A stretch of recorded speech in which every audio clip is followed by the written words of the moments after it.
Hoje, segunda-feira, nós fizemos uma reunião das 9 horas até sem horário de acabar com os pró-reitores, né? E aí, hoje nós tínhamos uma reunião pesada, não conseguimos acabar a reunião. Vamos retornar na quarta-feira à noite para a gente concluir a reunião. Por isso que foi o atraso, pelo menos uma pauta eu queria deixar concluída para retomar as outras da quarta-feira. Então, esse foi o motivo do atraso, né? E também agradecer o convite, porque aqui foi o convite da gente fazer audiência pública nesse departamento, tendo em vista que as agendas das audiências públicas foram na Prefeitura, na Câmara, a primeira audiência, na Direito a segunda, no Bom Conselho a terceira, e a outra seria na Engenharia Civil, né? Vai ser. E aí agora nós fomos, então, o professor Moacir e o professor Trajano nos convidaram, então, para a gente fazer aqui no departamento. Então, eu gostaria de agradecer o convite, né? E é sempre um prazer a gente voltar ao departamento. Nós viemos no debate para as eleições, depois viemos nas reuniões pedagógicas, e aí agora a gente veio, então, aqui para a audiência pública. Estamos sempre à disposição para discussão, para troca de ideias. Mas eu queria aqui registrar, professor Moacir, eu fui no fórum de pró-reitores das universidades estaduais, municipais, Abuém, na semana passada, e lá eu encontrei um vice-reitor de uma instituição estadual, Cariri, né? E ele fez elogios, assim, nobres ao professor Moacir, né? A competência ao curso que o professor Moacir ministrar, o curso de pós-graduação em desenvolvimento regional, a revista do curso, que toda a equipe de outros da região vem para cá para o encontro, que vai acontecer no ano que vem, né? 2020, diz que já está agendado, da excelência do curso, dos professores. Ele nominou o seu nome e da Mônica, da professora Mônica, e pediu para que eu dissesse um grande abraço e parabenizando a instituição. Isso é tão bom quando você está num evento como esse de reitores, vice-reitores, você ser identificado lá. Olha, a sua instituição tem um curso assim, tem professores assim, comprometidos. Então, eu queria agradecer, foi uma honra e muito orgulho, uma questão de orgulho de você ouvir referências ao nosso curso e ao nosso corpo docente. Parabéns, professor. Obrigado. E, bom, nós vamos aqui, então, dar início à audiência. Tem um formato já estabelecido para essa audiência, que o professor Jean, ele é presidente da comissão, né, pela formação dele e a prática, a experiência dele, que ele já teve na prefeitura, na construção e elaboração de leis. Ele, então, é o presidente, com toda uma equipe que ele vai apresentar aqui por portaria e que tem um prazo também para concluir essa reforma administrativa, que é fundamental para a nossa instituição.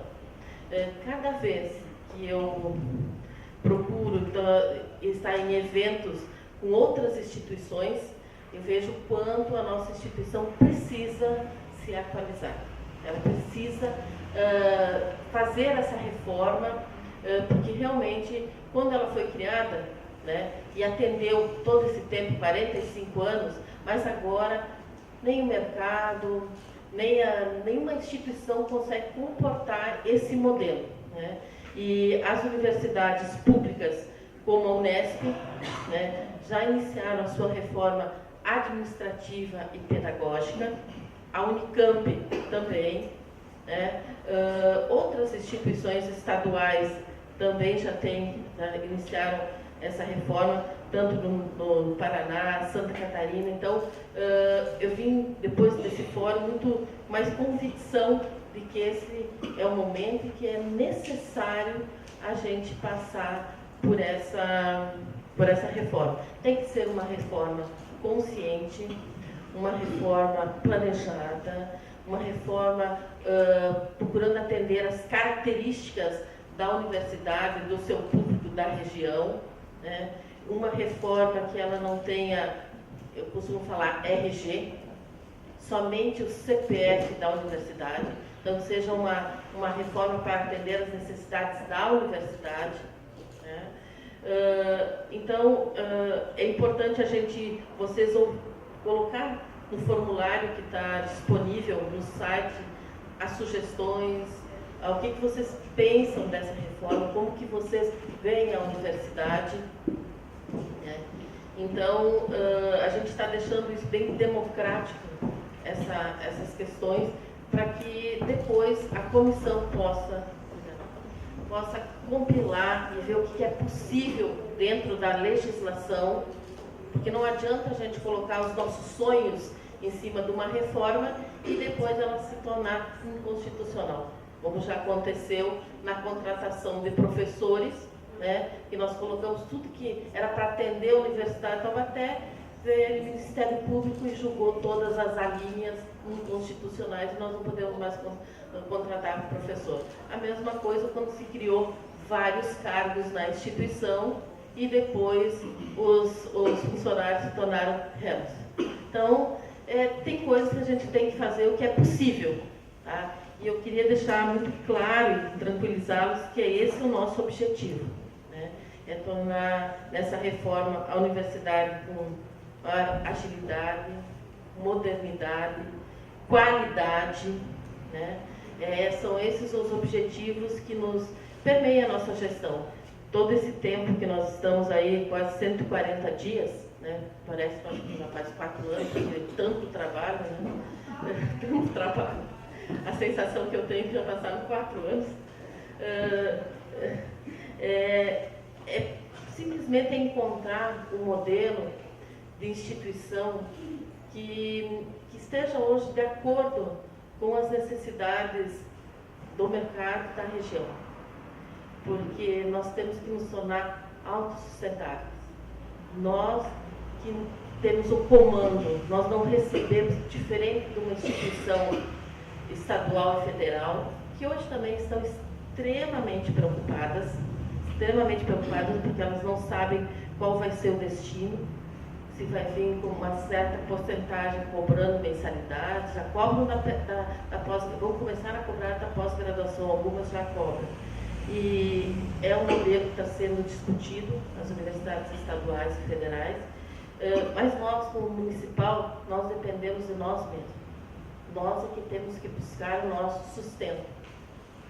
Nós não recebemos verbas e subsídio de nenhum poder, nem o federal, nem o estadual e nem o municipal.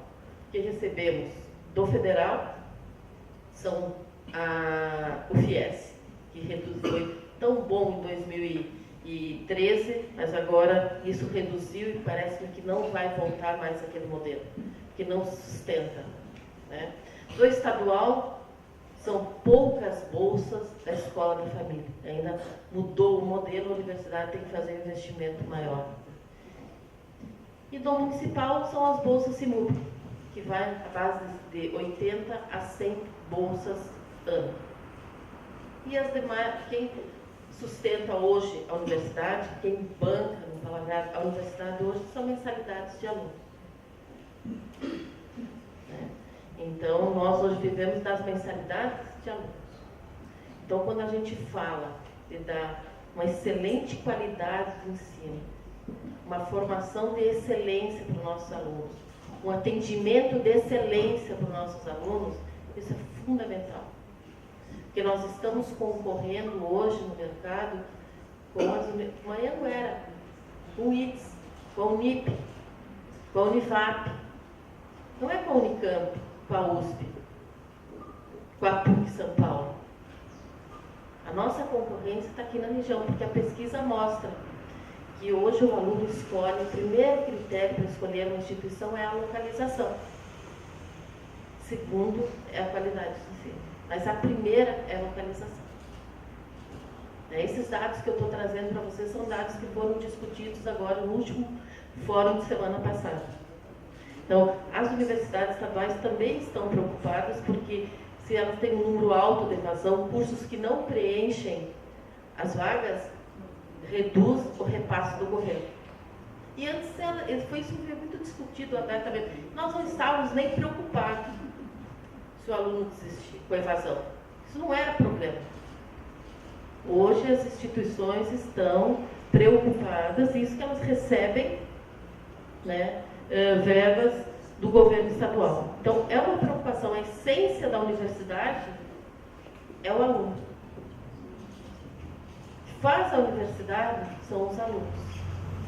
E nós precisamos, que estamos aqui, nós servidores, construir um modelo de universidade que atenda essas necessidades. E não o modelo para atender o CNPJ da universidade, e não o RG de cada um. Então, é esse modelo, é um desafio. Eu não vejo, depois de tudo que eu ouvi, vi, e conhecendo o perfil da nossa instituição, não vai ser fácil fazer essa reforma administrativa. É uma tarefa difícil, o professor G e a equipe vão ter. Mas eu acho que a gente tem que estar, já demos o primeiro passo, tá? Que foi começar essa reforma, colocar essa reforma, abrir para a comunidade para discutir. Então, esse que é um momento importante da instituição e que todos têm que estar, que gostam da universidade, que vivem da universidade, que vão aposentar pela universidade, estão envolvidos em fazer essa reforma para dar a sustentabilidade da nossa instituição. Dizem, né, os estudos mostram hoje que o ensino superior, né, o ensino superior, não estou falando que a educação é mercadoria, o ensino superior hoje é um excelente mercado, é o mercado que mais cresce, mesmo na crise. Então, deve ter alguma coisa na nossa instituição, como que nós estamos gerindo, como que nós estamos trabalhando, que nós não crescemos nesses índices que apontam o mercado. Então, isso também é uma discussão calorosa que tem que ser feita junto à comissão e todos os envolvidos. Né? Então, acho que a gente tem que pensar o nosso modelo, pensar o nosso modelo de contratação, nosso modelo de aposentadoria, nosso modelo mesmo de infraestrutura, né, para a gente trabalhar com essa reforma que atenda às necessidades dos nossos alunos e servidores. Essas audiências públicas, eu gostaria que fosse discutida realmente a reforma. Então, eu acredito que todo esse público que está aqui vem, então, para colaborar, né, com sugestões e discussões para a reforma administrativa da nossa universidade. Tá? Eu vou deixar então agora para o professor Jean, que ele vai apresentar o modelo que está sendo proposto para essa reforma, né? E aí a gente abre então para as discussões, sugestões e colaborações. Uma outra questão também que eu queria colocar para vocês, estou vendo aqui que tem o pessoal da escola, tem os professores da escola, o pessoal do Departamento de Ciências Sociais e Letras, IBH. Nós tivemos um bate-papo 15 dias atrás, lá na Engenharia Civil, onde a gente conversou do que foi feito nesses 100 dias, das questões, das dificuldades, dos avanços, das dúvidas com os servidores. Nós vamos fazer esses encontros de 60 dias para que a gente tenha esse diálogo franco e aberto com todos os servidores. Então, professores, tinha o professor Moacir, o professor Trajano estavam presentes lá, então que puderam sugerir, tirar dúvidas, enfim, ter um diálogo mais franco, mais aberto, com bastante transparência. Okay? E isso vai continuar, nós estamos programando de cada 60 dias fazer esses encontros. Ok? Professor Jean. Bom, boa noite a todos. É uma oportunidade muito boa, podemos nos encontrar aqui no departamento, onde além dos cursos tem também o Instituto, né, da área de Humanas, foi prontamente atendido o convite do professor Macir, do professor Trajano, que vem colaborando bastante nos trabalhos desta comissão também, com as ideias, com as discussões. E o propósito dessas audiências públicas nós podemos abrir um campo de apresentação do que seria a melhor forma de redimensionar, de reformar a Universidade de Taubaté e permitir com que a comunidade acadêmica participe desse processo, de maneira que ele não tenha nenhum déficit democrático e também não tenha uma percepção de que veio top-down, ou seja, de cima para baixo. Ele está nascendo numa discussão que está ambientada no âmbito da comunidade acadêmica, por isso a proposta de fazer essas audiências públicas, tal como se fazem em processos de reforma, 2 exemplos. Um modelo que é possível de se fazer no âmbito do próprio Poder Judiciário, o Supremo Tribunal Federal, quando vai tomar alguma decisão de relevo para a sociedade, ele convoca audiências públicas até para sentir, ter um termômetro de como a sociedade encara aquele determinado assunto. E também processos legislativos, quando são reestruturados, como o plano diretor, entre outras normas, também passam por uma discussão no âmbito da sociedade através de audiências públicas. Para isso, ela tem um formato, com a participação e também uma certa periodicidade. A gente tem trabalhado com esse contexto, e isso, além das discussões, também tem os canais de comunicação, que nós abrimos no site da universidade para recebermos propostas, recebemos sugestões, proposituras que sejam no sentido de aperfeiçoar a estrutura organizacional da universidade. Então, os integrantes da comissão estão aí, todos nomeados pela reitora, por meio de uma portaria. Compõe ali docentes, servidores, docentes aposentados, representantes dos alunos também, do DCE no caso, servidores técnico-administrativos, e secretariado aí pela servidora Vera, que é lá da vice-reitoria. Pode seguir. Qual o objeto de reformulação da estrutura da universidade? Quais os textos de lei que estão sendo objeto de reformulação? No caso, a lei orgânica que institui a universidade, a lei orgânica do município, a lei que como se fosse a Constituição do município. Dando uma analogia aí à Constituição Federal, no caso a lei orgânica tem essa mesma forma de concepção dentro do âmbito do município. Lá na lei orgânica tem um dispositivo, um artigo que trata da Universidade de Taubaté, no caso o artigo 62, que especificamente dispõe sobre, inclusive, o processo de escolha dos mandatários da Universidade de Taubaté e como isso é feito. Então, a gente tem algumas discussões que surgiram ao longo desse último processo eleitoral, que merece uma atenção maior na redação desses dispositivos, mantendo as diretrizes também que são estabelecidas pela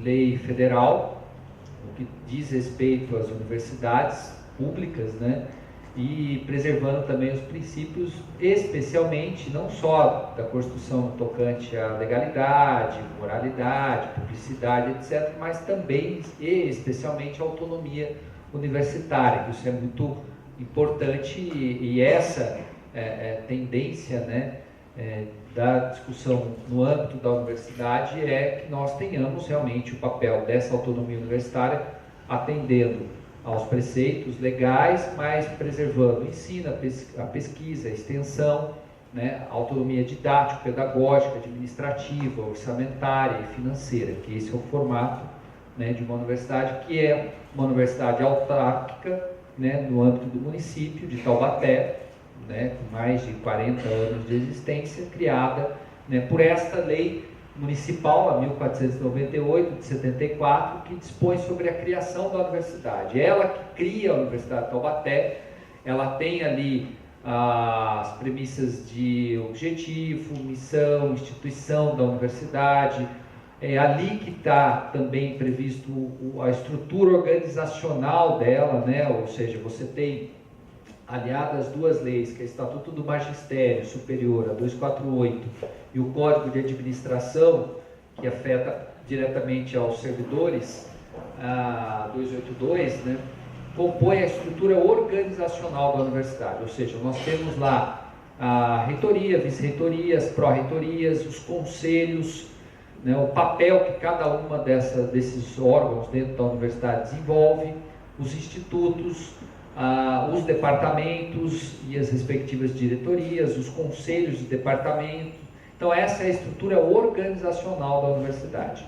Sobre esse aspecto, a comissão vem se debruçando, tomando por referência universidades próximas à nossa, né, em termos de modelo, como a autarquia municipal, e aí citamos sempre, a professora Nara cita, né, a Universidade de Rio Verde, a Universidade de São Caetano, de Franca, entre outras universidades que são, a FURB, né, que são próximas ao nosso tamanho, ao nosso modelo de funcionamento, também são autarquias que cobram mensalidade e que passaram também por um processo de revisão, de reformulação, e óbvio a gente faz aí um benchmarking, ou seja, a gente faz aí uma comparação de como essas instituições estão se comportando, qual a performance delas dentro do ambiente, do cenário, né, econômico, do cenário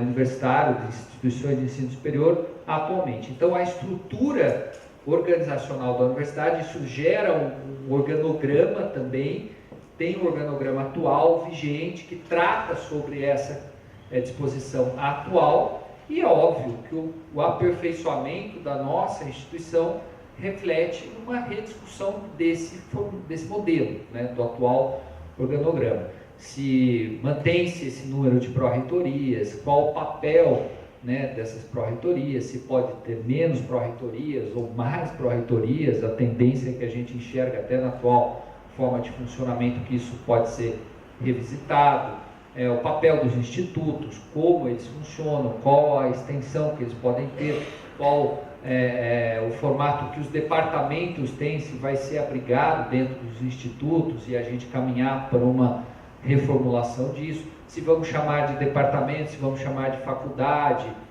se vamos congregar, unificar alguns cursos sob o formato de uma faculdade, aí abrangendo para ter uma estrutura mais eficiente, uma estrutura mais dinâmica, né, que dê um dinamismo maior. Então essa é a reflexão que para em cima dessas leis. A autorização legislativa para se relacionar com a iniciativa privada, que isso já existe na lei de criação, com as entidades do terceiro setor, com os entes públicos, como o município. Então, a lei de criação, uma lei, não obstante ela seja de 1974, ela tem uma vigência bastante útil atualmente para a universidade, o que nos permite aperfeiçoá-la para um organograma de funcionamento mais eficiente, né? De acordo com o que outras instituições têm, né, praticado e que sejam interessantes para a nossa realidade. Diferente de pensarmos aqui, então vamos fazer um formato tal como da Universidade de São Paulo, tal como da Unesp, da Unicamp. Lá eles têm uma outra compreensão, uma outra concepção, né, porque elas são públicas pertencentes ao Estado, uma publicidade aí natural mesmo, elas não cobram uma mensalidade, não obstante tenha-se aí inaugurado uma discussão quanto a isso aqui no Brasil, né, com esse novo governo que se anuncia a partir de 2019. Então, nós estamos olhando para aqueles pares, né, que são próximos à nossa realidade. Essa é a reflexão. Pode seguir. Então, só para fechar, o Estatuto do Magistério e o Código de Administração já tiveram comissões anteriores que se debruçaram sobre essas duas leis. Essas pessoas também fazem parte desta atual comissão. O estudo, todo o apanhado que já foi feito por essas comissões também será aproveitado e vai chegar no resultado final, né, de acordo com o que é interessante aí para a nossa atual realidade. Tem também a necessidade de se fazer aí a inclusão e uma regulamentação com a previsão do colégio de aplicação, né, que hoje ele não tem uma regular instituição dentro, não só da lei, como também do próprio estatuto, né, a gente precisa aperfeiçoar isso e, por consequência, depois virar uma atualização tanto do estatuto quanto do regimento da universidade, que são duas deliberações. É importante ter isso como referência. O que a norma regente da universidade são as leis municipais que instituem ela, que criam, que permitem que nós tenhamos, dentro da autonomia universitária, capacidade de elaborar deliberações, mas essas deliberações não podem fugir dos limites impostos pela lei, né? A lei é o nosso teto de regulamentação através de deliberações. Então, todas as deliberações da universidade, não obstante a autonomia universitária, devem seguir esses preceitos normativos, tanto da lei municipal, quanto da lei estadual, quanto da legislação federal, né? E aí, dentro daquilo que nos é permitido, no âmbito dos 3 conselhos atuar, nós possamos fazer essas regulamentações. O papel dos conselhos, né? Hoje nós temos 3 conselhos que funcionam, que são atuantes, né? No administrativo, de administração, ensino e pesquisa e o conselho universitário. São 3 conselhos que têm uma importância e como eles vão, né, funcionar e atuar dentro desse formato. Pode seguir. O objetivo é, como já foi até anunciado pela reitora, né, promover a atualização, a consolidação dessas leis, né, porque são leis que às vezes estão muito esparsas. Por exemplo, o Código de Administração e a lei do magistério pode ser uma única lei, um único texto, para facilitar até a consulta, trazer objetividade, torná-los mais concisos, objetivos, né, claros, para a consulta, para a compreensão da nossa comunidade acadêmica, e pensando no âmbito da coletividade, ou seja, ser um material que tenha a compreensão do coletivo, né? Não é pensar num determinado grupo de pessoas, num determinado grupo de servidores, ou olhando para o coletivo, para a Universidade de Taubaté, né? E até mesmo, por consequência, o papel que as suas fundações, o papel que a IPTS também desenvolve, né? Eu acho que nós vínhamos aqui de uma reunião intensa discutindo isso, né? E ainda por se fechar, nós estamos enfrentando esses fatos, né? Esses dados, para a gente verificar qual a melhor performance dessas fundações, desses órgãos que são anexos, né, à universidade, que tem que trazer um efeito positivo para a Universidade de Taubaté. Então, esse tem sido o olhar, a tônica que é dada pela administração, pela reitora, né, com relação às fundações e com relação ao papel de todos os órgãos que são vinculados à universidade. O que traz benefício para a Universidade de Taubaté? É uma leitura coletiva, né? Ela disse bem claro isso, não é um RG de A, B, C ou D. É uma reforma que tem que atender à Universidade de Taubaté, para que ela seja sustentável, para que ela seja eficiente, que ela tenha a possibilidade de se perpetuar por mais anos a fio, anos à frente, né? Não é uma coisa que vamos entregar daqui a 4 anos para o próximo mandatário, uma universidade que seja sustentável, que tenha condições de se posicionar no ambiente que ela está inserida, né? Segue. A próxima, acho que fala sobre o Plano de Desenvolvimento Institucional, né, o PDI, que tem um documento, né, registrado aí, catalogado no MEC, e isso é uma diretriz que é seguida, ou seja, nós estamos levando esse referencial como conceito para pautar essa reforma, para pautar, né, a perspectiva de avaliação da educação superior.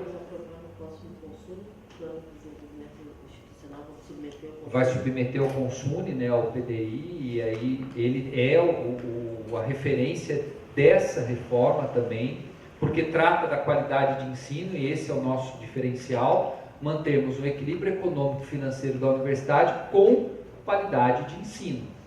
Essa é a premissa. Temos alguns enfrentamentos, claros, que todos sabem, não é de desconhecimento de ninguém, né? Porque nós temos uma infraestrutura grande, pesada, né? O professor Trajano e o professor Maci fazem parte, né, dos conselhos, a gente sabe, né, das discussões que a gente vem enfrentando, né? Essa estrutura dos prédios, são prédios antigos que demandam uma manutenção, né? Agora falávamos há pouco aí sobre o prédio de Ubatuba, que é um prédio que está lá, que a gente precisa dar uma destinação a ele, que gera um custo operacional significativo para a universidade. Então são enfrentamentos que nos levam a, às vezes, tomar medidas que são mais duras, mais enérgicas do ponto de vista de gestão, para que a sustentabilidade econômico-financeira da universidade, pensando na qualidade de ensino e também pensando no melhor reajuste financeiro dela, até para que tenhamos uma melhor remuneração, uma melhor adequação da estrutura de trabalho, passa por esse enfrentamento, né? Então, é um complexo de fatores aí que faz esse papel. Pode seguir. Os indicadores, né, do PDI, minimizar um pouco a questão burocrática, eu sinto, e aí falando um pouco da experiência em gestão, os problemas da universidade, eles são um pouco menores do que, óbvio, teria que ser mesmo, do que os problemas, por exemplo, de um município, de uma prefeitura. Só que assim, a realização, a concreção, os resultados de uma prefeitura vêm mais rápido, eles vêm mais de forma célere. Aqui na universidade a gente tem um delay bem acentuado em algumas questões, sabe? Por razões culturais, por razões de discussão, talvez um pouco passando pela ótica do professor em ficar, né, discutindo, refletindo, pensando. É um pouco o papel até inato, né, da atividade docente nesse contexto, mas nós precisamos de celeridade e às vezes eu percebo que há uma burocracia, né, bem acentuada em alguns aspectos dentro da universidade, algumas dificuldades culturais de se superar isso, né? A professora Nara sempre fala de alguns nichos, né, algumas resistências que acontecem dentro da universidade de mudança. Por quê? Mas sempre foi assim, faz 30 anos que é assim, se mudar não vai dar certo, se mudar não está certo, tem que preservar esse espaço e tal. Mas é necessário provocar essa mudança, e até eu costumo dizer que a mudança só acontece porque a gente acaba incomodando, porque a gente acaba falando, acaba enfrentando a questão, e isso vai ter que se, né, atualizar, vai ter que se aperfeiçoar. O modelo, né, que a universidade está hoje precisa chegar no século XXI, ele ainda está migrando do século XIX para o século XX, em certo momento. Vamos lá.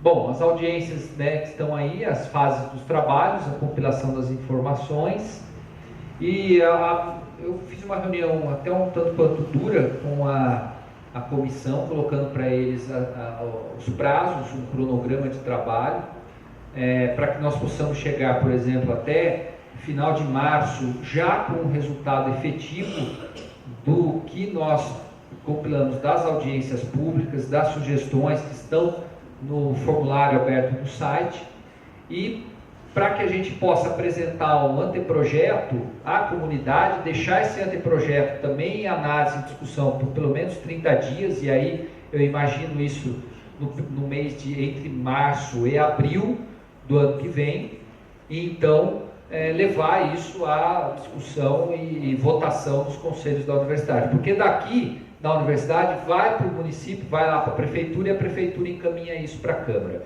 Por isso que começou a audiência pública lá na Câmara, porque isso vai terminar lá na Câmara Municipal e provavelmente eles também possam promover uma audiência pública nesse sentido, né?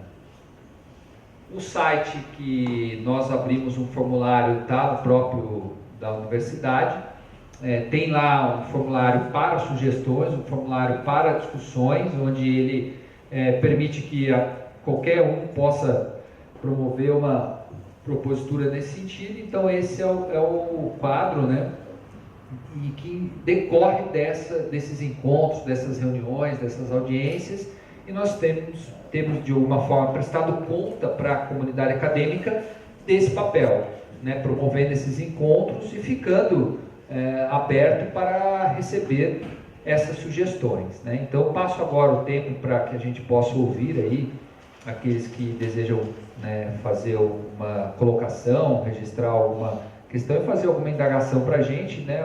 Os servidores estão aí colhendo esses dados, mas eu acho que como é uma audiência, uma reunião mais aberta aqui, eu acho que o tempo está aberto para vocês falarem, se manifestarem. A gente tem, de fato, se comportado dessa forma em todas as audiências. Professor Matheus, lá do Colégio Balbi. Como nós estamos gravando todas essas audiências, tudo isso está sendo documentado em audiências públicas e contido tudo dentro de um processo administrativo, a gente tem pedido para as pessoas virem, né, à frente para poder ter um áudio e a imagem bem gravada. Bom, boa noite a todos aí, professora Nara e Jean, obrigado por abrir esse espaço aí para a gente discutir, né, e planejar o futuro da universidade. Estou aqui representando meus colegas do Colégio Balbi lá. Eu sou professor de física lá há 2 anos e a gente tem uma listinha de questionamentos, né, para discutir. A primeira pergunta nossa é: a redação das novas leis será redigida por quem, né? Qual que é o profissional que vai fazer essas novas leis? Pessoas da comissão ou somente advogados? Isso que a gente queria saber. Primeira pergunta nossa. Posso continuar? Segunda, como os professores e servidores do Balbi poderão acompanhar a decisão dos conselhos, né? Já que a gente não tem representante. A gente gostaria de saber se a gente pode ter um representante para participar desses conselhos. A segunda questão por que não foi possível a nossa participação na eleição para reitor? A gente não tem o direito de votar lá no colégio. A gente queria saber o porquê. A quarta chegou uma proposta lá para a gente no colégio que será retirado o nosso abono salarial e adicionado R$2 na nossa hora-aula. Isso não é interessante para a grande maioria dos professores, porque, por exemplo, muitos têm apenas 10 aulas, né? Esses R$2 indica que vão chegar perto desses 380 que vão ser retirados da gente, né? E por último, gostaríamos de saber por que os professores do superior têm um plano de carreira por gratificação de titulação e nós não, né? Temos vários professores lá, mestres, até fazendo doutorado, e não há nenhum incentivo, né, para nós em relação a isso. Só essa. Obrigado. Eu não sei, eu faço para você. Ok.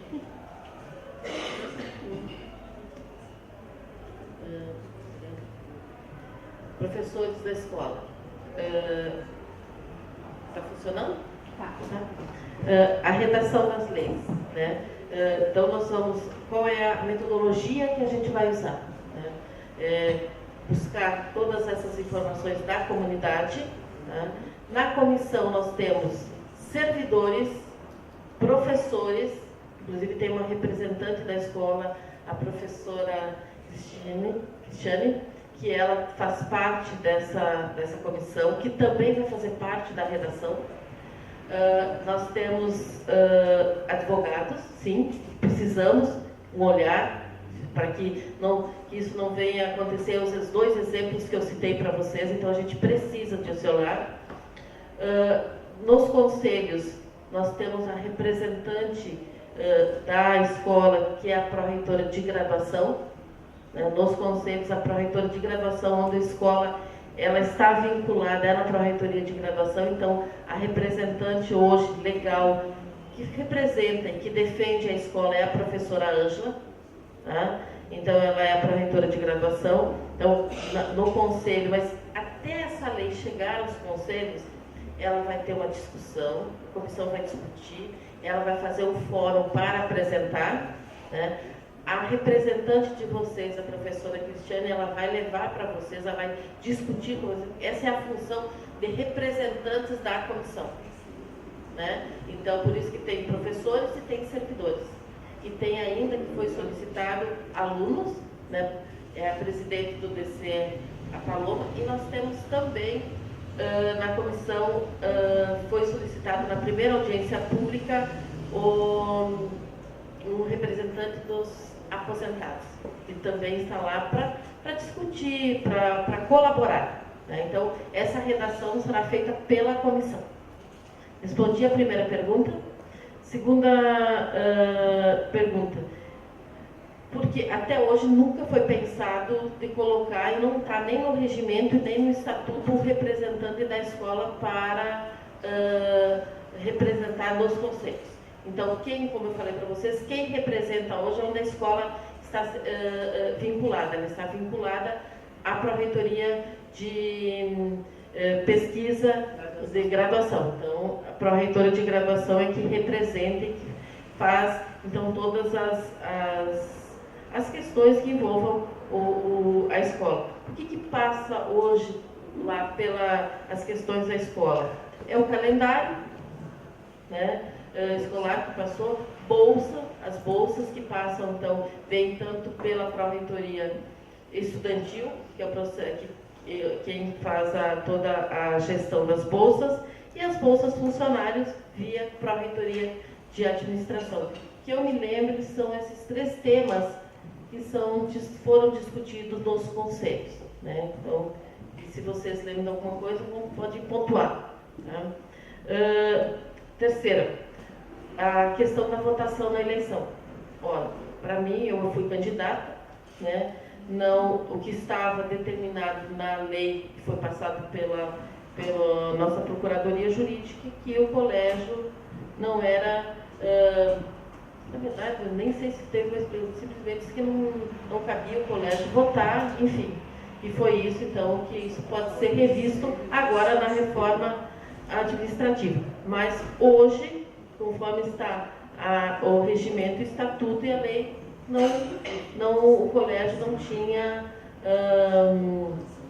não é direito, não estava contemplado, exatamente, contemplado para votar, né? Então, eu não fui, à época, a fundo saber isso, parece que teve um candidato que verificou isso, mas a resposta que a comissão eleitoral passou para a gente, quando ela... A lei fala magistério do ensino superior, exatamente. E foi isso que quem deu o parecer, quem deu o parecer foi a Procuradoria Jurídica para a comissão eleitoral. Foi isso que a comissão eleitoral passou para os candidatos. Então, acho que agora, na reforma, Cristiane pode abrir essa discussão com a comissão. Ou vocês podem colocar isso no formulário que está para ser discutido com a comissão. Plano de carreira, depois eu volto na questão 4. Plano de carreira.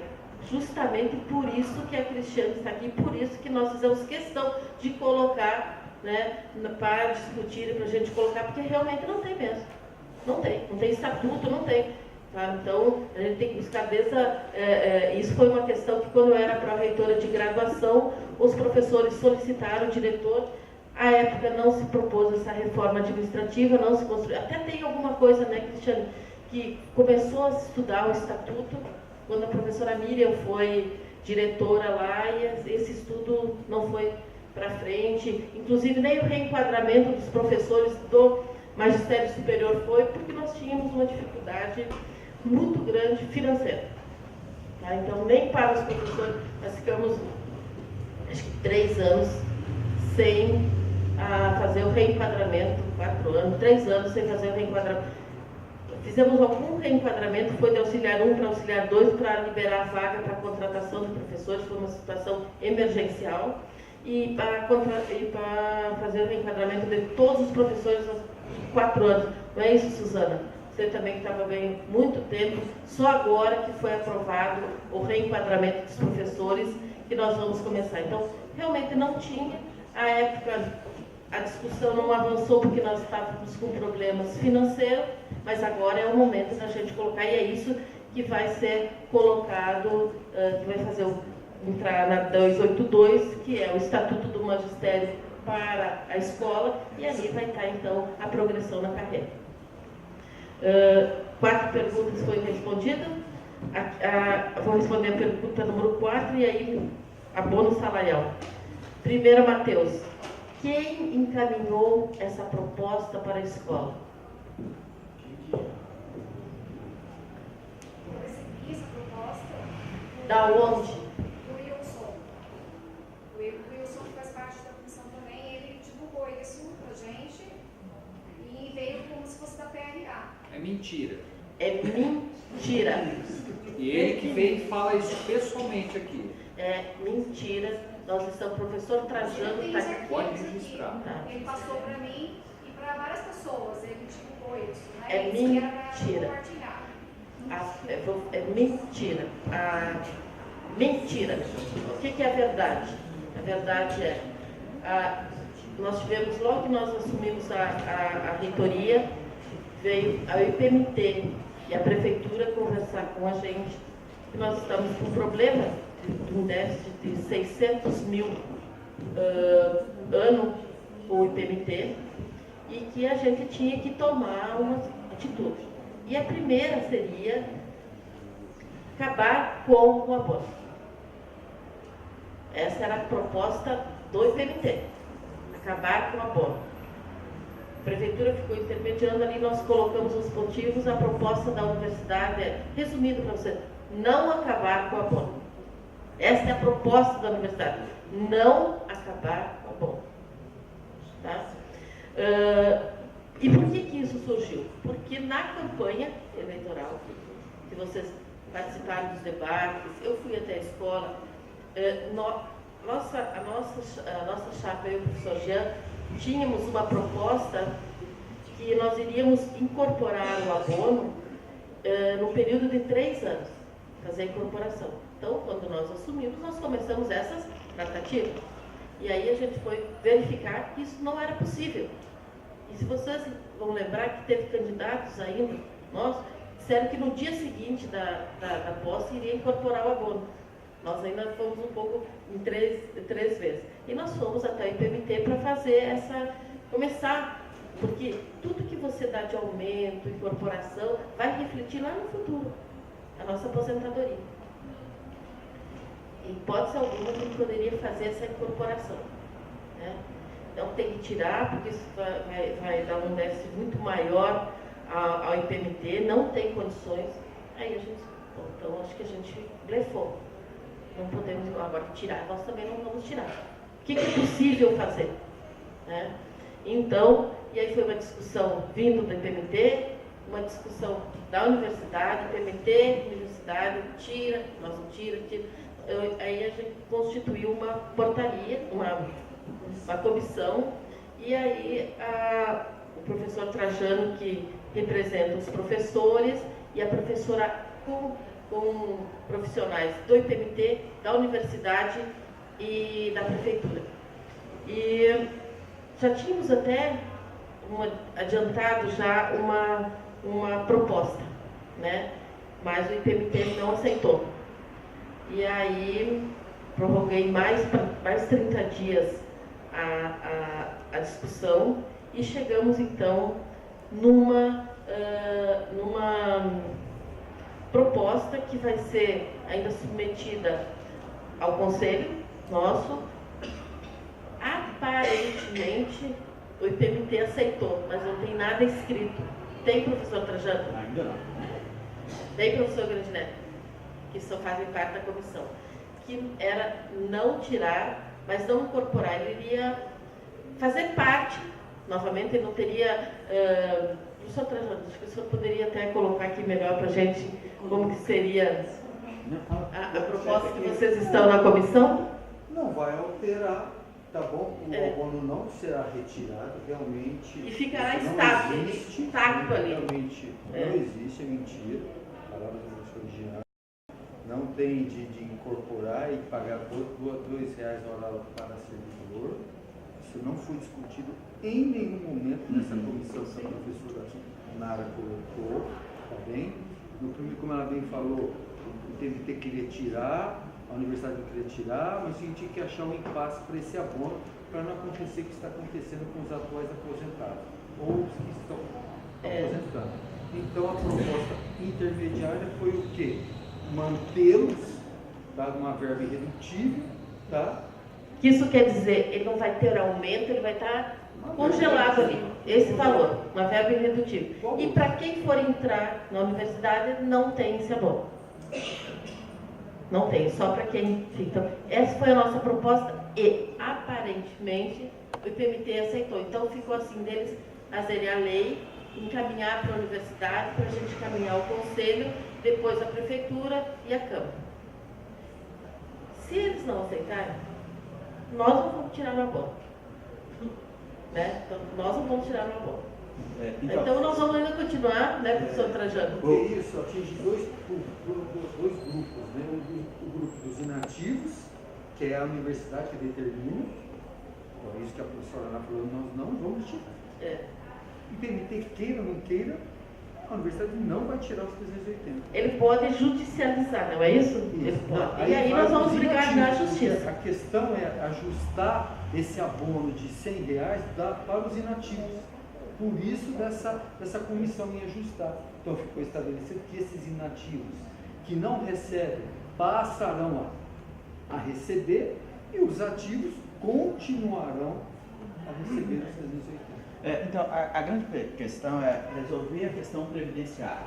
O que o IPMT não pode é ele determinar a universidade tem que tirar ou colocar abono. Agora, incorporar isso representa o quê? Uma despesa previdenciária a mais que nós não temos condições de pagar. Muito claro isso. Temos um déficit de 600 mil, não dá para incorporar isso. O IPMT, se incorporar, tem que pagar conta nessa história. Então, continuamos com o abono do jeito que está, essa foi a proposta fechada, e vai estar sendo discutida a questão previdenciária. É isso que está sendo fechado, resolver o problema previdenciário.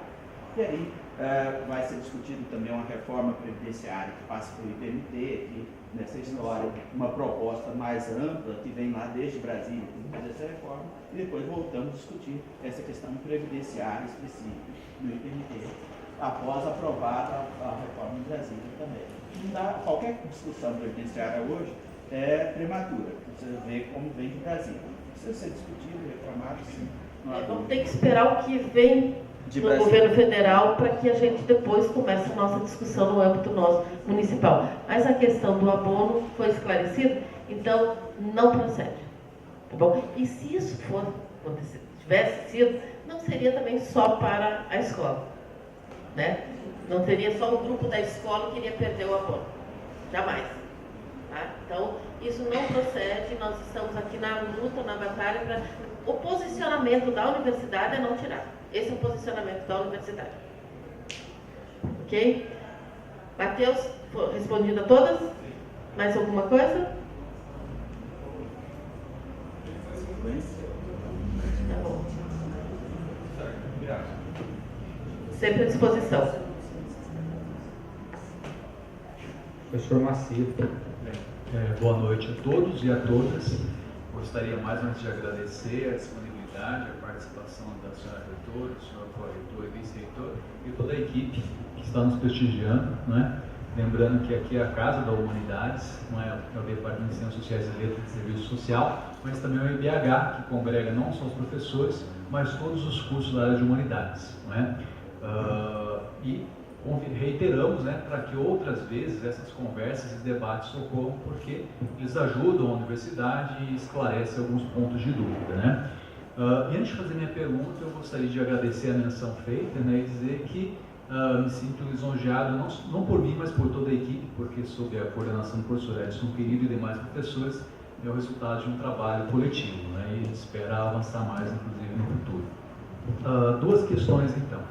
A primeira é pensando a questão demográfica, ou seja, penso que a universidade de fato concorda, ela é pesada, tem uma estrutura que não corresponde mais à realidade. Então, vamos enxugar, vamos reduzir custos, reduzir espaços, nos capitalizarmos, não é, para ter um processo de investimento que passa pela valorização de docentes, servidores e também pela estrutura física, mas qual é o tamanho que a universidade almeja, especialmente conciliando o número de alunos com estrutura física, com capacidade de investimento, né? Agora há pouco conversava com a professora Ellen, né? Ela comentando sobre a futura pirâmide em 2050, demográfica do Brasil, já é conhecida há algumas décadas pelos pesquisadores e chega mais agora ao grande público. Então, é preciso uma reforma para atender as questões do momento, mas pensar no futuro, ou seja, aquela universidade que sempre que se incorporava cada vez mais alunos, talvez não seja o modelo adequado em termos de sustentabilidade, né? Até a questão, a preocupação nossa e o debate, claro, necessário, mas qual será o desenho? Qual será a estrutura que nós vamos ter na universidade, né? E a segunda questão, que eu acho que é uma preocupação que é partilhada por todos os colegas de humanidades, é a defesa da universidade como espaço da pluralidade. É claro que a gente está falando de reforma administrativa, de eficiência administrativa, mas eficiência administrativa para quê e para quem? Ou seja, a universidade não tem um dono, ela é pública. Ela não precisa gerar lucros, ela precisa gerar sustentabilidade, são conceitos distintos. E nesse sentido a gente tem passado por um momento em que há muita incerteza e inclusive uma preocupação com o possível policiamento da atividade docente e também da atividade discente, o que é um mal para a universidade na sua função de gerar conhecimento, e conhecimento só vem de questionamento, né? Eu sempre digo para os alunos que quem tem certeza são outros, menos os cientistas, menos os acadêmicos. Nós precisamos da incerteza, das diferenças para avançar. Então, nesse sentido, qual é o papel da universidade, melhor dizendo, o papel da reforma administrativa para assegurar institucionalmente, além, claro, da nossa segurança jurídica, que essa pluralidade ocorra, ou seja, que a universidade ela se reafirme cada vez mais como um espaço plural. São as duas questões que eu tenho. Obrigado.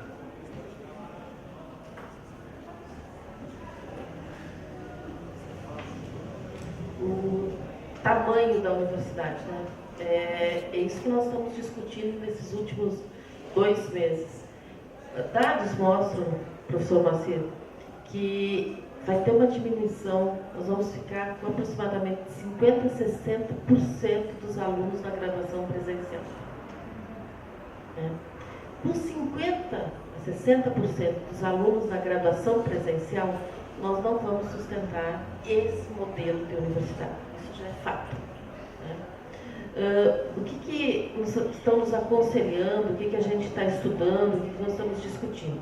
Nós temos que entrar para o mercado mesmo, do EAD. Esse é fato. Né? Porque o que vai complementar os outros 50% são alunos do EAD. Mesmo assim, as mensalidades são mais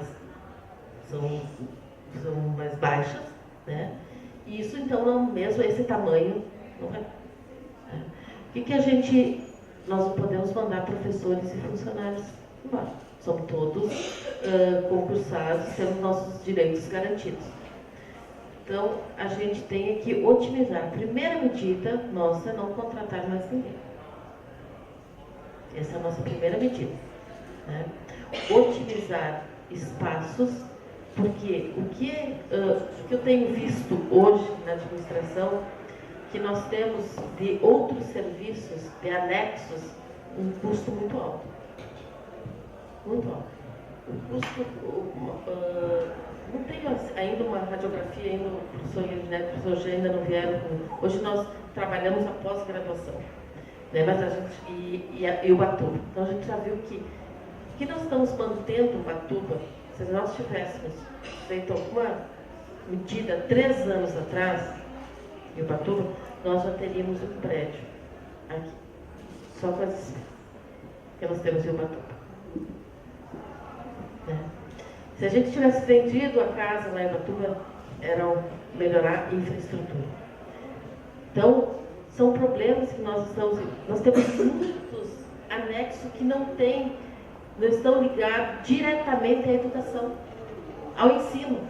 E é isso, e essas amarras, professor, é muito difícil de desamarrar. Tá? Então, vamos vender o Ubatuba? Vender o Ubatuba. Aí já temos um problema, porque a gente já foi por essa vertente. Vender Ubatuba, ninguém quer comprar, porque aquilo lá ou é um hotel, ou uma unidade de ensino, talvez um hospital. Não tem ninguém, porque só para colocar no chão, aqui o professor Jean foi lá um final de semana, levou pessoas da área de imobiliário, só para colocar no chão aquilo, quanto passivo ambiental vai para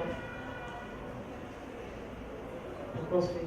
E aquele modelo é um modelo é difícil adequar para um hotel, para uma. Então nós temos um problema. O que nós vamos fazer? A princípio é fechar isso, tomamos a decisão hoje. Para não gerar, mas mesmo assim vão ter que colocar o segurança. Para não depredar o prédio.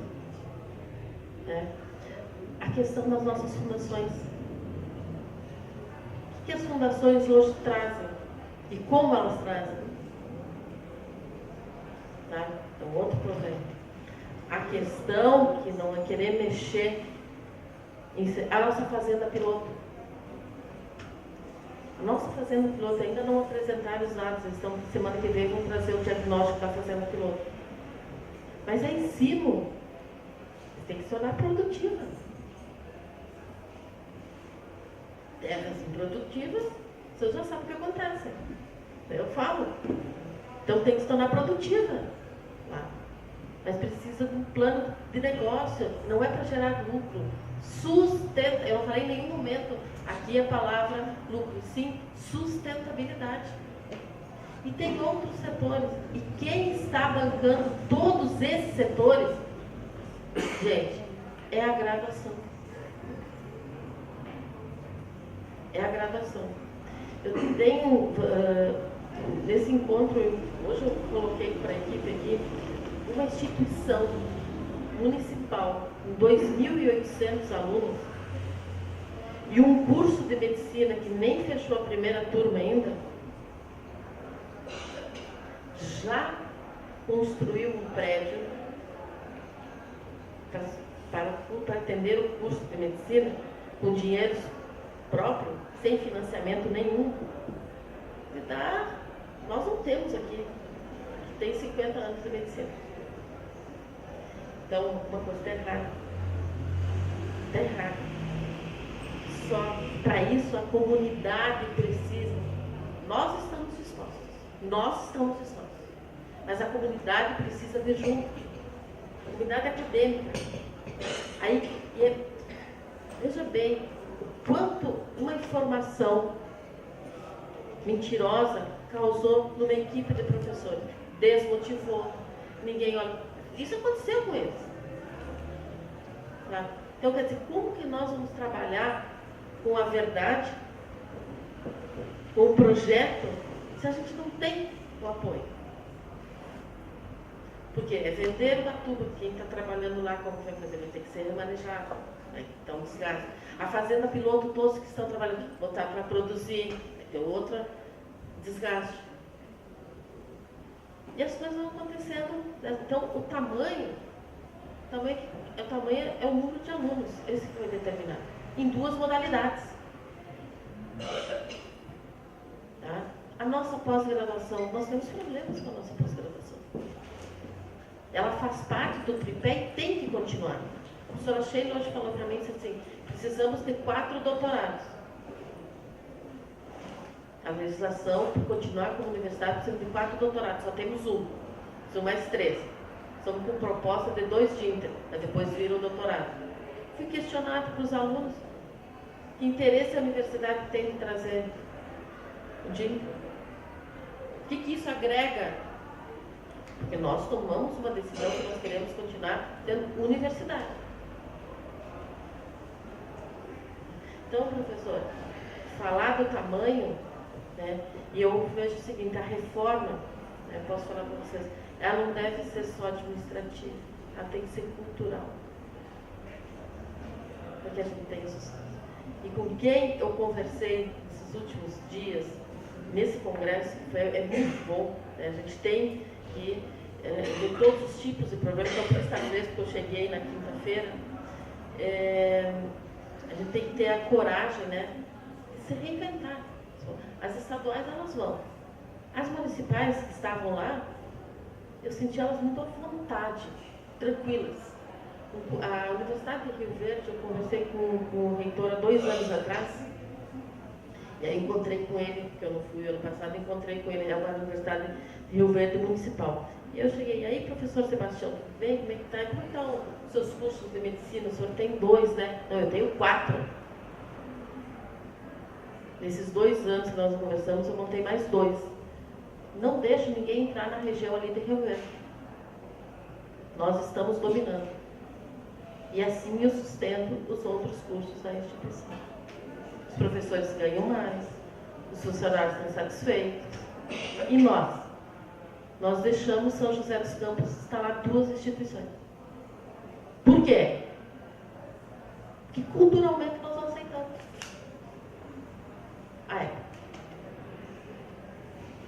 Então, são isso que eu estou colocando para a equipe aqui pensar. Nós estamos todos dispostos a trabalhar, tornar a instituição sustentável.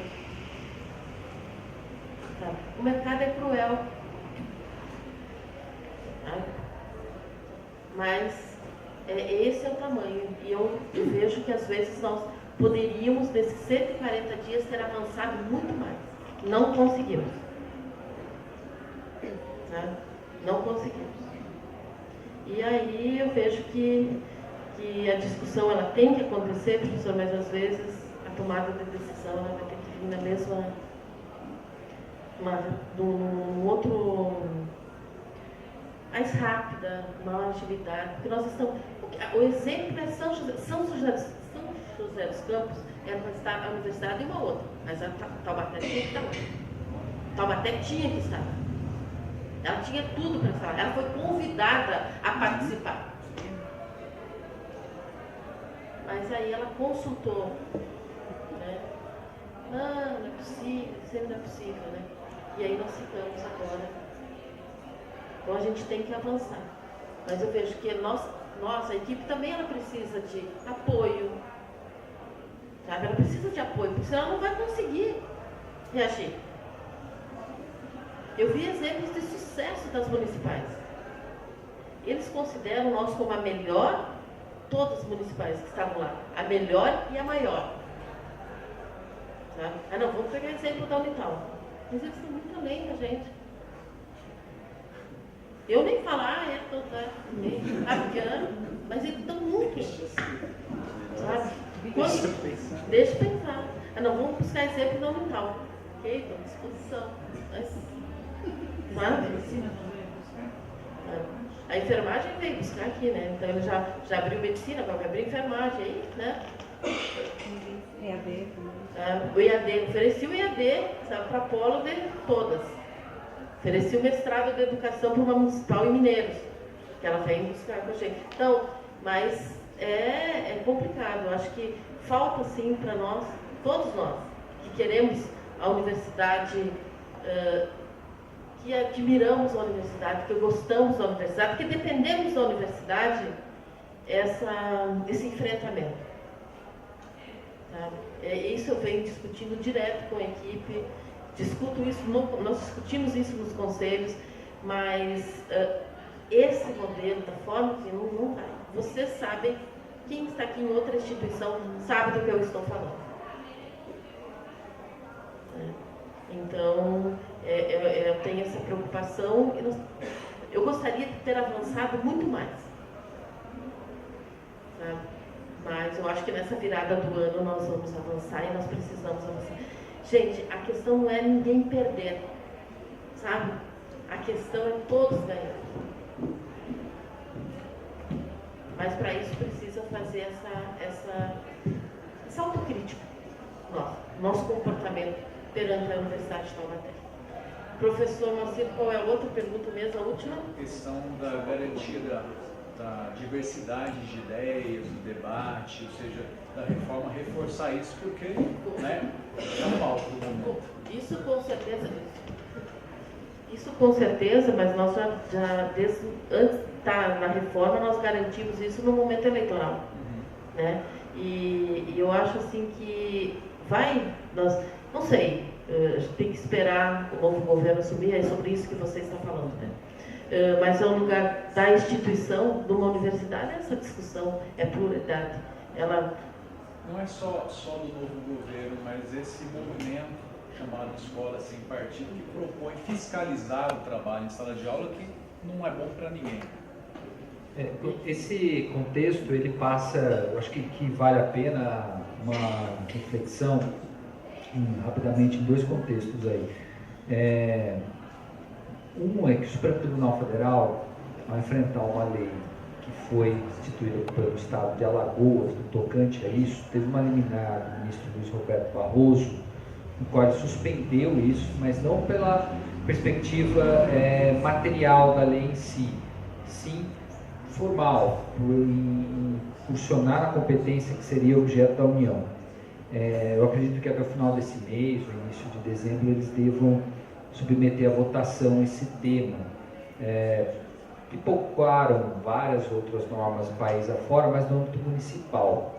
E a tendência é que o Supremo se posicione no sentido da inconstitucionalidade, por quê? Primeiro, é a atribuição da União legislar sobre o ensino superior. Segundo, incursiona na perspectiva da autonomia universitária. E a autonomia universitária pressupõe também pluralidade de ideias e também porque a própria perspectiva de universidade antecede a compreensão do Estado, né? Eu acho que quem mais no Brasil escreveu muita competência sobre isso foi a professora Nina Ranieri, que foi procuradora do Estado, principalmente voltada na Universidade de São Paulo, e hoje é professora também de Direito do Estado lá na Faculdade de Direito da Universidade de São Paulo. E todos os textos, até quando ela enfrenta a questão da autonomia universitária frente à lei de responsabilidade fiscal, enfim, ela trata dessa temática. E não é algo que, assim, sinceramente, olhando aí do ponto de vista pessoal, me preocupe que seja retirado das universidades essa premissa da liberdade de cátedra que incorre na escola sem ideologia, sem partido, enfim, ou até mesmo com posicionamento partidário ou ideológico, no qual é uma reflexão. Somos livres pensadores e a universidade tem essa perspectiva. Eu acho que na reforma administrativa, se em algum momento a gente encontrar espaço para assegurar, ainda que seja por premissa de aplicação da autonomia universitária, cabe perfeitamente. Eu seria o primeiro a defender essa colocação, essa tese aí, porque eu acho que é uma premissa básica de uma universidade como um todo. Professor Trajano. Boa noite a todos. Faço minhas palavras do professor Moacir, agradecendo aqui a participação da administração superior. Você está menor que eu, cara. Vamos lá. Esse negócio aqui tá...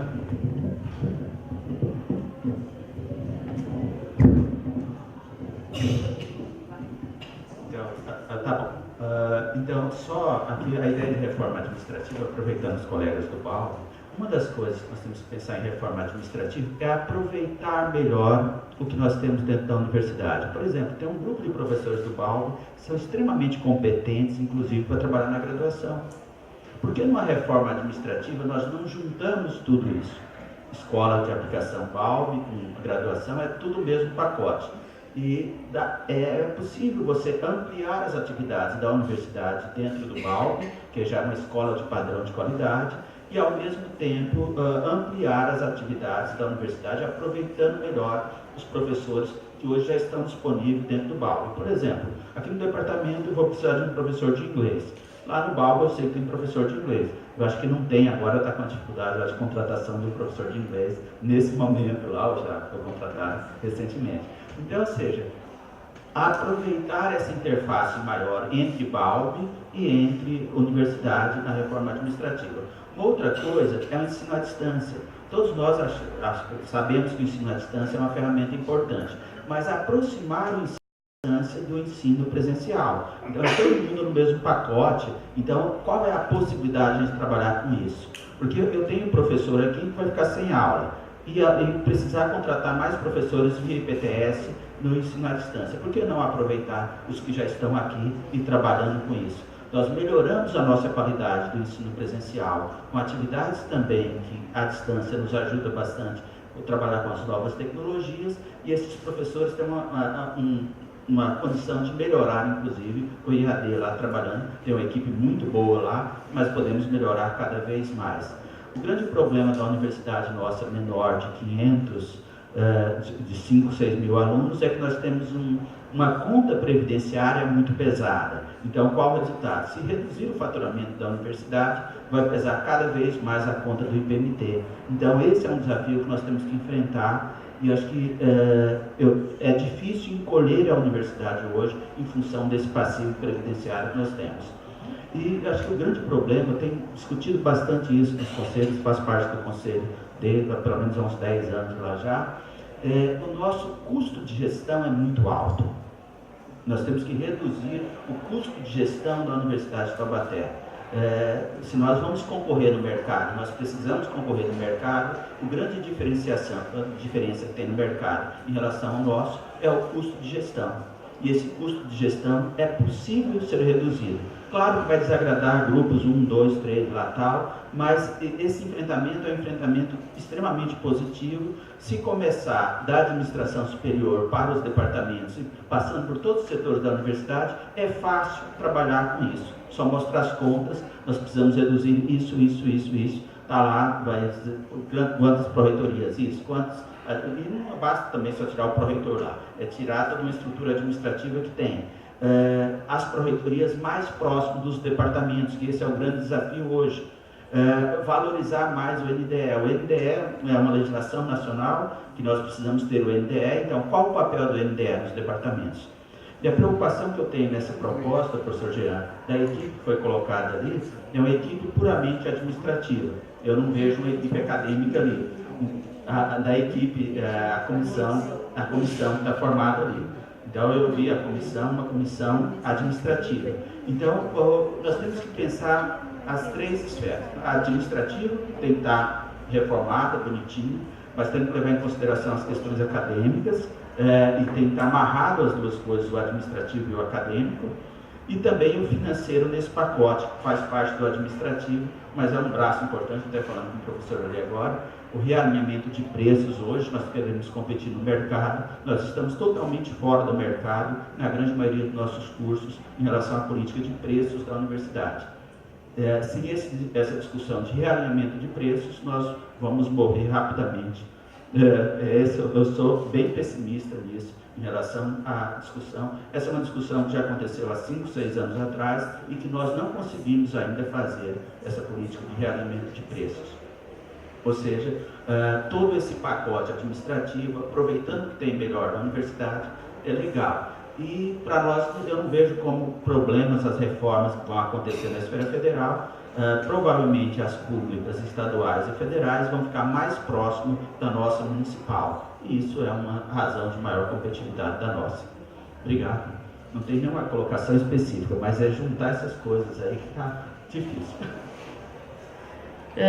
Obrigada, professor Trajano. Queria só até colocar, e aí deixo isso assim para a comissão, porque nós já havíamos, quando eu estava na pró-reitoria de graduação, feito uma consulta à Procuradoria Jurídica para que os professores da Escola de Aplicação pudessem atuar na universidade e na universidade na escola. Já fizemos essa consulta.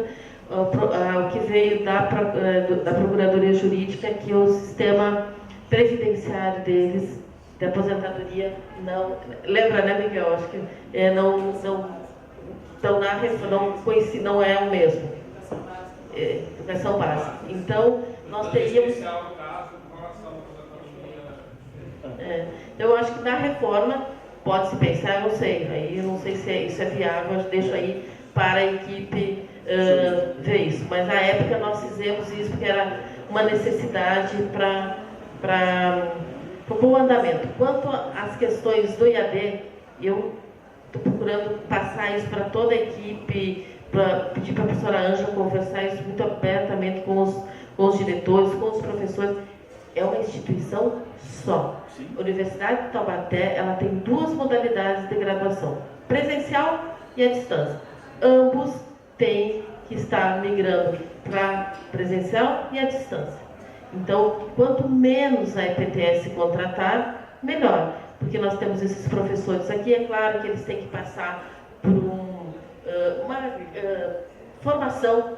Eu acho que eu hoje, se tivesse que ir para o ensino à distância, eu teria que passar uma formação. Trabalhar as metodologias ativas, trabalhar como que o Moodle funciona, enfim, tem que passar por essa formação. Mas eu não acho que isso seja nada impossível fazer. E eu acho que os professores nossos têm que estar no ensino à distância, e os professores do ensino à distância, eles já estão na universidade, porque o grupo que está lá está na universidade. Eu acho que daqui que tem que ir para lá e fazer isso. Então, eu acho que também é uma mudança cultural, Trajano. Sabe? A gente tem isso muito nítido, mas precisa que a equipe, que os professores, que a gestão trabalhe isso de uma forma unificada. Então, eu tenho alguns depoimentos de alguns alunos da educação à distância que eles não sempre pertencentes à universidade. Parece que é uma outra universidade, Então, é isso que a gente está tentando mudar e trazer para a Universidade de Taubaté, porque a graduação, o diploma é igual, está dentro da Universidade de Taubaté. Então, esse é um trabalho, é um desafio que a gente tem também, para que esses alunos se sintam unital e que os professores também sejam um grupo único. A questão também que você colocou da redução, isso é fato. Eu não sou de acordo de reduzir um pró-reitor. Então você tem que realmente, não é tirando um pró-reitor que você vai recuperar a universidade. Isso eu já falei desde a outra gestão, quando unia o pró-reitor, perdeu-se muito, a extensão perdeu, a pós-graduação perdeu muito quando teve a união. Nós estamos vendo isso hoje em termos de trabalho, tá? Mas eu vejo que a gente tem que realmente mudar o funcionamento, os procedimentos que tem que ser mudados. Então tem que ver que tamanho, o que a universidade quer. Simplesmente tirar, que nem a gente fez. Eu vou citar um exemplo aqui para vocês. Foi muito bem aceito. Nós unificamos as secretarias das engenharias. Nós unificamos. Nós só tivemos uma redução de uma secretária. Não adiantou. Vocês entendem? Primeiro, porque as pessoas não aceitam de primeiro. Segundo, porque coloca uma condição para funcionar. Só foi uma secretária. Nós unificamos tudo no mesmo espaço. Aí o que ganhou? Mesmo espaço, todo mundo está sabendo o que está acontecendo, os diretores estão todos lá, eles sabem o que acontece no básico, o que acontece na civil. Então, houve uma troca de conhecimento. Agora, redução não aconteceu.